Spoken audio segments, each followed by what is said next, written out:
It's my pleasure to be here today to talk with y'all. I was raised in Mexico City, and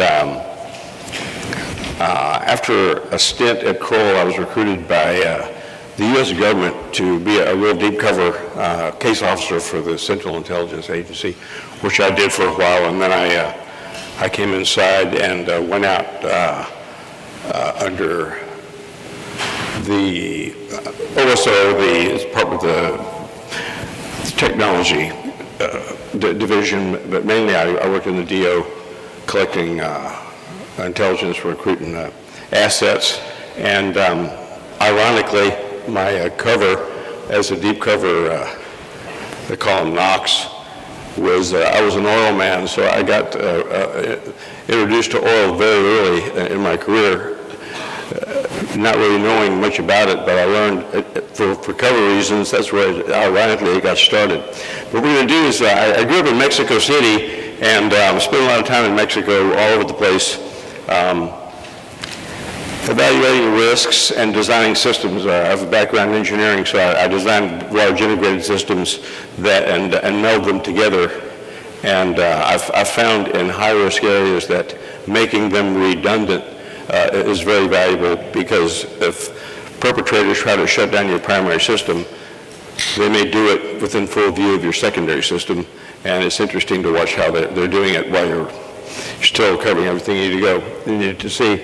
So basically, let's take a look at what you have to do within 2 years. A lot of y'all are going to have operations in Mexico, so the time to start planning for this is going to be now. And to do that, you've got to basically know before you go what the requirements are, et cetera. Certain countries you have to partner with a local national firm. As far as exploration goes, at this point, there's no need to partner with a Mexican company, but you will have to hire a lot of local workers to help you conduct your exploration operations, wherever they may be. There are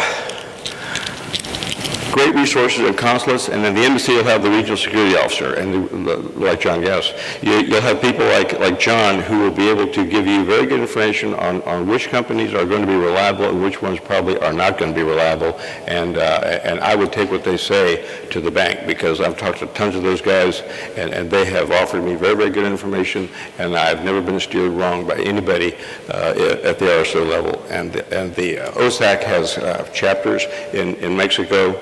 And I would highly recommend attending the monthly meetings for OSAC in Mexico. Unfortunately, the 7 cartels that originally populated Mexico has grown to 24, and the U.S. Special Forces trained some elements of the Mexican military, the Marines, and they ended up being co-opted into what are known as the Zetas. That's not good, because where most of the oil and gas is located happens to be Zeta and Gulf Cartel territory. I'll show you that in a minute here.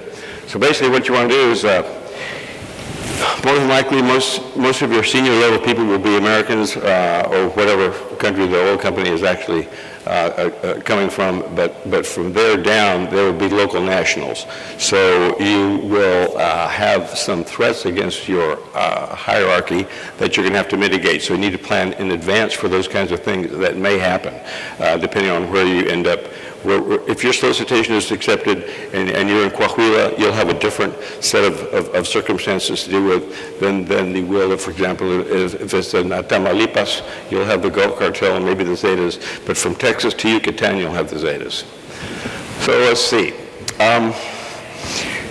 When you're hiring people that are applying for jobs are more than likely to include people that are directed by or are actually members of a cartel. The reason that they want to insert people is so they can gather information that is available inside your organization, pass it to the cartel, and if it's worth it to the cartel to sell it to somebody else, they will do that. Or if they want to, if they're targeting anybody inside your company, they want to who the most valuable person is to target in the event that it's kidnapped for ransom.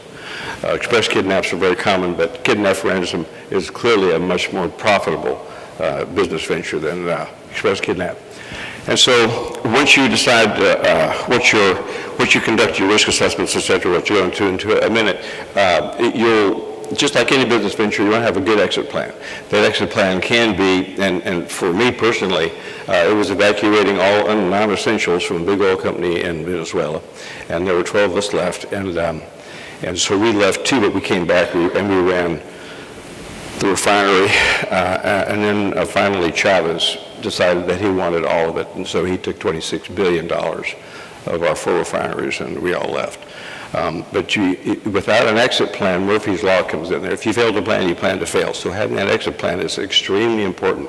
Just knowing you have it and exercising it every so often on a tabletop, every 6-8 weeks or so, have a tabletop exercise where your primary, if I'm sick that day, we got a secondary. So there's always somebody who is at that table when you have a tabletop, or if an actual emergency occurs, you have a crisis management plan and a team that is fieldable to exercise that plan.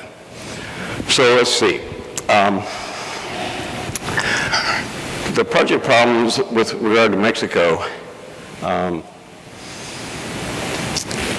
is a lot of times employees who have access to sensitive information will divert it. They will divert it because it is worth something. If they know it's worth something, or they've been directed to take that information, they will copy it and they will take it to sell it. Labor unions can be a problem. Strikes are commonplace in different parts of Mexico and can be very expensive if they shut you down. And local governments have been known to exacerbate national company and labor relations. This is especially true in certain parts of Mexico and also a lot of Latin America.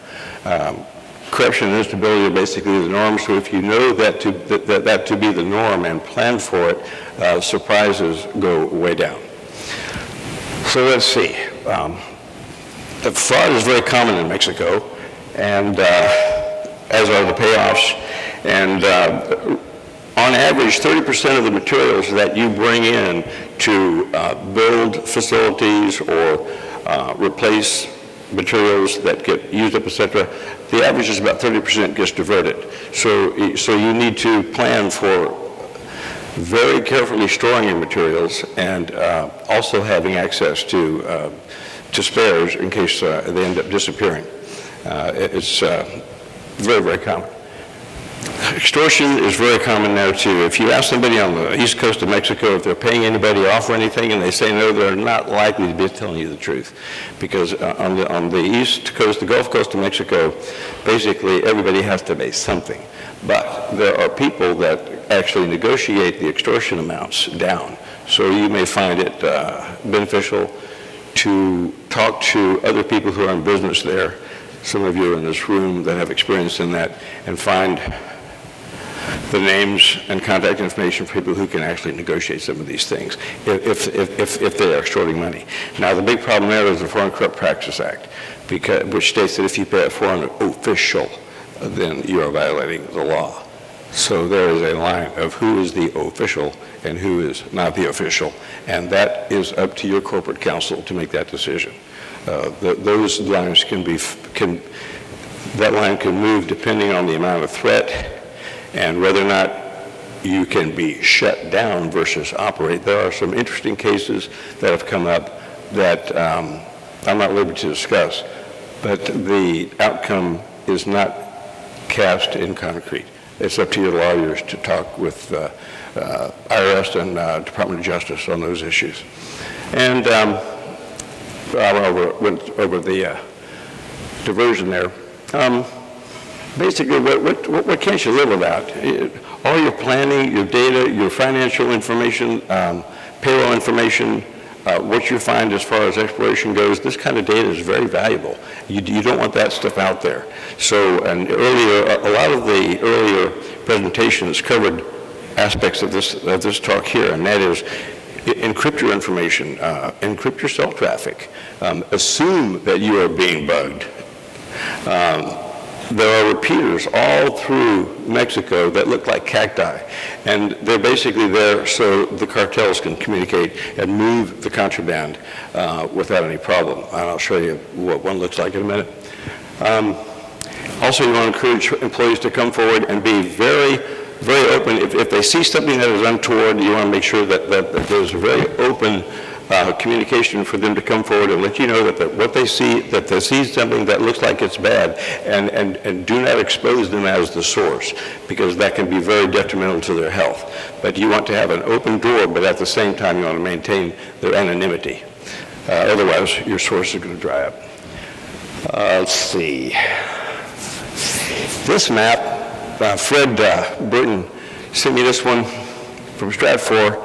It basically gives you what the large cartels, primarily, you've got the Sinaloa Federation and you've got the Zetas. You've got a little piece of the northern area in Tamaulipas, which includes Tampico, run by the Gulf Cartel. But primarily the areas where you're going to see the areas where oil and gas are more than likely to be found are in the Gulf or on the East Coast, the Gulf Coast. Unfortunately, that's where you're going to find the, that's where you're going to find the Zetas. OSAC just released its benchmark report for Mexico. This is an excerpt of that. What OSAC found was that the crimes that affect the United States businesses, the private sector in 2013 were primarily robbery, then extortion. Extortion primarily from whom? From the Zetas. And then just business assets, that's part of that 30% that goes away, carjacking and car theft.